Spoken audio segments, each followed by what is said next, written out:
Hi hello welcome back to my YouTube channel. ಎಲ್ಲರೂ ಹೇಗಿದ್ದೀರಾ? ನೀವೆಲ್ಲ ತುಂಬ ಚೆನ್ನಾಗಿದ್ದೀರಾ ಅನ್ಕೊತಾ ಬನ್ನಿ ಇವತ್ತಿನ ವಿಡಿಯೋನ ಸ್ಟಾರ್ಟ್ ಮಾಡೋಣ. ಇವತ್ತಿನ ವಿಡಿಯೋದಲ್ಲಿ ನಾನು ತುಂಬ ಸಿಂಪಲ್ಲಾಗಿ ಯಾವ ರೀತಿ ಮನೆಯಲ್ಲಿಯೇ ಬಾದಾಮ್ ಕುಲ್ಫಿನ ಮಾಡೋದು ಅಂತ ತಿಳಿಸ್ಕೊಡ್ತಿದ್ದೀನಿ.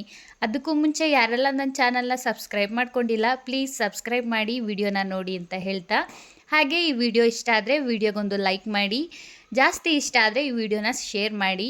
ಮನೆಯಲ್ಲಿ ಯಾವ ರೀತಿ ಅತಿ ಸುಲಭವಾಗಿ ಅತಿ ಕಡಿಮೆ ಐಟಮ್ಸಲ್ಲಿ ಯಾವ ರೀತಿ ಬಾದಾಮ್ ಕುಲ್ಫಿನ ಮಾಡೋದು ಅಂತ ಈ ವಿಡಿಯೋದಲ್ಲಿ ನೋಡೋಣ ಬನ್ನಿ. ಮೊದಲಿಗೆ ನಾನಿಲ್ಲಿ ಸ್ಪೆಷಲ್ ಹಾಲನ್ನು ತೊಗೊಂಡಿದ್ದೀನಿ. ಸೊ ನೀವು ಐಸ್ ಕ್ರೀಮ್ ಮಾಡಬೇಕಾದ್ರೆ ಯಾವುದೇ ಹಾಲಾದರೂ ಸರಿ ಸ್ವಲ್ಪ ಗಟ್ಟಿ ಇರೋ ಹಾಲನ್ನು ತೊಗೊಂಡ್ರೆ ತುಂಬಾ ಚೆನ್ನಾಗಿ ಬರುತ್ತೆ ಕುಲ್ಫಿ. ನಾನಿಲ್ಲಿ ಒಂದು ಪ್ಯಾನಿಗೆ ಹಾಲನ್ನು ಹಾಕ್ಕೊತಾ ಇದ್ದೀನಿ. ನಾನಿಲ್ಲಿ ಅರ್ಧ ಲೀಟ್ರು ಹಾಲು ತೊಗೊಂಡು ಚೆನ್ನಾಗಿ ಕುದಿಸಿ 1/4 ಲೀಟ್ರು ಆಗೋ ಥರ ನಾನು ಮಾಡ್ತಾಯಿದ್ದೀನಿ. ಅದಕ್ಕೆ ನಾನು ಬಾದಾಮ್ ಮಿಕ್ಸ್ನ ತೊಗೊಂಡಿದ್ದೀನಿ. ಸೊ ಈ ಬಾದಾಮ್ ಪೌಡ್ರು ನೀವು ಎಷ್ಟು ಹಾಲು ಹಾಕಿರ್ತೀರ ಅದರ ತಕ್ಕನಾಗಿಯೇ ನೀವು ಬಾದಾಮ್ ಪೌಡ್ರ್ ಹಾಕಿದ್ರೆ ಕಲರೂ ಅಷ್ಟೇ ಟೇಸ್ಟು ಅಷ್ಟೇ ತುಂಬಾ ಸಖತ್ತಾಗಿ ಬರುತ್ತೆ. ಈ ಬಾದಾಮ್ ಪೌಡ್ರು 5 ರುಪೀಸ್ ಪ್ಯಾಕೆಟಲ್ಲೂ ಸಿಗುತ್ತೆ. ಹಾಗೆ ದೊಡ್ಡ ಪ್ಯಾಕೆಟ್ ಬಂದುಬಿಟ್ಟು 175. ನಾವಿಲ್ಲಿ ದೊಡ್ಡ ಪ್ಯಾಕೆಟನ್ನು ಸಹ ತೊಗೊಂಡಿದ್ದೀನಿ, ಚಿಕ್ಕ ಪ್ಯಾಕೆಟನ್ನು ಸಹ ತೊಗೊಂಡಿದ್ದೀನಿ. ಸೊ ಫಸ್ಟು ನಾನು ದೊಡ್ಡ ಪ್ಯಾಕೆಟಲ್ಲೇ ಟ್ರೈ ಮಾಡಿದೆ. ಹಾಗೆ ನಾನಿಲ್ಲಿ ಸ್ವಲ್ಪ ಬಾದಾಮ್ ಪೌಡ್ರನ್ನ ತೊಗೊಂಡಿದ್ದೀನಿ. ಹಾಗೆ ಕಾರ್ನ್ಫ್ಲೋರ್ನ ನಾನು ಸ್ವಲ್ಪ ನೀರಲ್ಲಿ ಮಿಕ್ಸ್ ಮಾಡಿ ಇಟ್ಕೊಂಡಿದ್ದೀನಿ, ಅದು ಚೆನ್ನಾಗಿ ಮಿಕ್ಸ್ ಆಗಲಿ ಅಂತ ಅಂದ್ಬಿಟ್ಟು. ಐಸ್ ಕ್ರೀಮ್ಗೆ ಕಾರ್ನ್ಫ್ಲೋರ್ ಹಾಕೋದ್ರಿಂದ ಗಟ್ಟಿ ಬೇಗ ಕನ್ಸಿಸ್ಟೆನ್ಸಿನೂ ತುಂಬ ಚೆನ್ನಾಗಿರುತ್ತೆ. ಹಾಗೆ ಸ್ವಲ್ಪ ಏಲಕ್ಕಿ ಪುಡಿ, ಹಾಗೆ ರುಚಿಗೆ ತಕ್ಕಷ್ಟು ಸಕ್ಕರೆನ ತೊಗೊಂಡಿದ್ದೀನಿ. ನಿಮಗೆ ಸಕ್ಕರೆ ಜಾಸ್ತಿ ಲೈಕ್ ಮಾಡೋರಾದರೆ ಸಕ್ಕರೆ ಜಾಸ್ತಿನೇ ಹಾಕ್ಕೊಳ್ಳಿ. ನಾನಿಲ್ಲಿ ಸಕ್ಕರೆನ ಮೀಡಿಯಮ್ ಆಗಿಯೇ ತೊಗೊಂಡಿದ್ದೀನಿ. ನೀವು ನೋಡ್ತಾ ಇರ್ಬೋದು ಅರ್ಧ ಲೀಟ್ರು ಹಾಲು ತೊಗೊಂಡಿದ್ದೀನಿ. ಅದು ಚೆನ್ನಾಗಿ ನಾನು ಮೀಡಿಯಮ್ ಫ್ಲೇಮಲ್ಲಿ ಕುದಿಸಿ ಇಷ್ಟು ಮಾಡ್ಕೊಂಡಿದ್ದೀನಿ. ಸೊ ಇದಕ್ಕೆ ನಾನು ಸಕ್ಕರೆ ಹಾಕಿ ಚೆನ್ನಾಗಿ ಮಿಕ್ಸ್ ಮಾಡ್ಕೊತೀನಿ. ಅದೆಲ್ಲ ಆದ ನಂತರ ನಾನಿಲ್ಲಿ ಏಲಕ್ಕಿನ ಪುಡಿ ಮಾಡಿ ಇಟ್ಕೊಂಡಿದ್ದೀನಿ.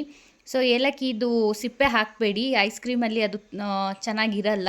ಹಾಗಾಗಿ ನಾನು ಬರೀ ಅದನ್ನ ಕುಟ್ಟಿಟ್ಕೊಂಡಿರೋದು ಅಷ್ಟೇ ಹಾಕಿದೆ. ಅದಾದಮೇಲೆ ಬಾದಾಮ್ ಪೌಡ್ರೂ ಸಹ ಹಾಕಿದ್ದೀನಿ. ನೀವು ನೋಡ್ತಾ ಇರ್ಬೋದು ಕಲರ್ ಯಾವ ರೀತಿ ಇದೆ ಅಂತ ಹೇಳಿಬಿಟ್ಟು. ಅಷ್ಟೇ ಫ್ಲೇವರು ಆಗಲಿ ಅಷ್ಟೇ ಸ್ಮೆಲ್ ಆಗಲಿ ತುಂಬಾ ಚೆನ್ನಾಗಿತ್ತು. ಇದಕ್ಕೆ ನಾನು 1 ಚಿಟಿಕೆ ಆಗೋಷ್ಟು ಅರಿಶಿಣದ ಪುಡಿನ ಹಾಕ್ಕೊಂಡಿದ್ದೀನಿ. ಜಾಸ್ತಿ ಹಾಕೋಬೇಡಿ, ಸ್ವಲ್ಪ ಮಾತ್ರ ಅರಿಶಿಣದ ಪುಡಿನ ಹಾಕ್ಕೊಳ್ಳಿ. ಹಾಗೆ ಮತ್ತು ಇದನ್ನು ಲೋ ಫ್ಲೇಮಲ್ಲಿ ಇಟ್ಕೊಂಡು ನೀವು ಕಾರ್ನ್ಫ್ಲೋರ್ ಪೌಡ್ರನ್ನ ಹಾಕಬೇಕು. ಯಾಕಂತ ಅಂದರೆ ನೀವು ಹೈ ಫ್ಲೇಮಲ್ಲಿ ಇಟ್ಕೊಂಡು ಕಾರ್ನ್ಫ್ಲೋರ್ನ ಹಾಕಿದರೆ ಅದು ಬೇಗನೆ ಗಟ್ಟಿ ಆಗಿಬಿಡುತ್ತೆ, ಹಾಗೆ ಗಂಟು ಸಹ ಆಗಿಬಿಡುತ್ತೆ. ಹಾಗಾಗಿ ಸ್ವಲ್ಪ ಲೋ ಫ್ಲೇಮಲ್ಲಿ ಇಟ್ಕೊಂಡು ನೀವು ಮಾಡೋದ್ರಿಂದ ತುಂಬಾ ಚೆನ್ನಾಗಿರುತ್ತೆ.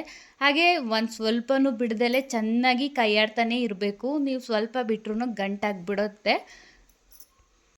ಹಾಗೆ ನಾನಿಲ್ಲಿ ಗ್ಲಾಸಸ್ನೆಲ್ಲ ರೆಡಿ ಮಾಡಿ ಇಟ್ಕೊಂಡಿದ್ದೀನಿ. ಹಾಗೆ ವುಡನ್ದು ಸ್ಟಿಕ್ಕೆಲ್ಲನೂ ಸಹ ರೆಡಿ ಮಾಡಿ ಇಟ್ಕೊಂಡಿದ್ದೀನಿ.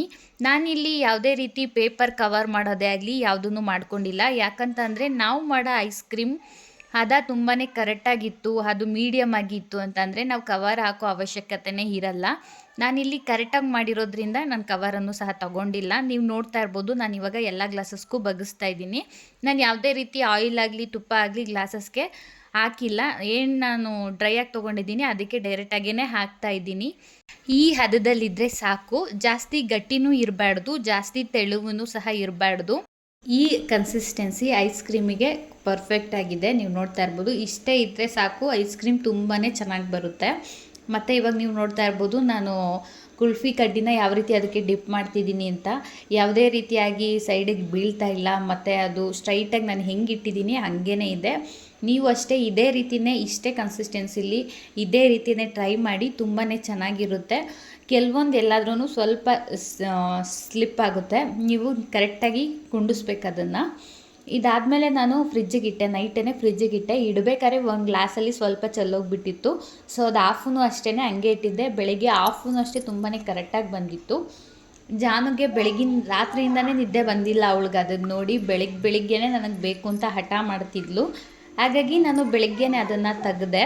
ನೀವು ನೋಡ್ತಾ ಇರ್ಬೋದು ಗ್ಲಾಸು ಸ್ವಲ್ಪ ಕೋಲ್ಡ್ ಇರುತ್ತೆ, ಹಾಗಾಗಿ ಆಚೆ ತೆಗೆದಿಡೋ ಅವಶ್ಯಕತೆ ಇರಲ್ಲ. ಸ್ವಲ್ಪ ನೀರಿಗೆ ಒಂದು 3ರಿಂದ 4 ಸಲ ಈ ರೀತಿ ಡಿಪ್ ಮಾಡಿ ರೌಂಡ್ ಶೇಪಲ್ಲಿ ರೌಂಡ್ ಮಾಡಿಕೊಂಡು ತೆಗೆದ್ರೆ ಎಲ್ಲೂ ಅಷ್ಟೇ ಐಸ್ ಕ್ರೀಮು ಬ್ರೇಕ್ ಆಗಲ್ಲ.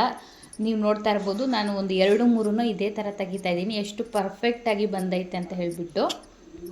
ನೀವು ನೋಡ್ತಾ ಇರ್ಬೋದು ಎಷ್ಟು ಪರ್ಫೆಕ್ಟಾಗಿ ಬಂದಿದೆ ಅಂತ ಹೇಳ್ಬಿಟ್ಟು.